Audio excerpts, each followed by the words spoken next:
গোটা পৃথিবীতে এখন মুমিনের ঈমান নিয়ে খেলা হচ্ছে। মুমিনের ঈমানের অবস্থা নিয়ে এখন তারা তামাশা করতেছে। গোটা পৃথিবী ওরা টেস্ট করতেছে মুমিন কি জীবন্ত মুমিন না মুমিনগুলি মরা মুমিন। গোটা পৃথিবীর ইহুদি খ্রিস্টান আর হিন্দুরা এখন পরীক্ষা করতেছে আমাকে। এটা আমার রাসূলের কথা।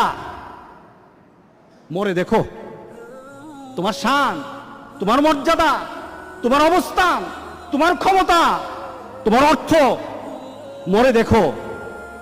তুমি যদি নিজের জীবনকে মূল্যায়ন করতে না পারো, আল্লাহ যেটা বলেছেন ইল্লাল্লাযীনা আমানু, যদি ইমানদার না হয় মরো, তুমি কতটুকু ক্ষমতা, তোমার কতটুকু অর্থ, তোমার কতটুকু গাম্ভীর্যতা, তোমার কত মর্যাদা। ফেরাউন, সাদ্দাত, নমরুদই তো দুনিয়াতে থাকতে পারে নাই। কথা ঠিক আছে কিনা বলেন? ফেরাউন, সাদ্দাত, নমরুদই তো দুনিয়াতে নাই। আছে নাকি? ফেরাউনের বাড়ি আছে, সাদ্দাতের বাড়ি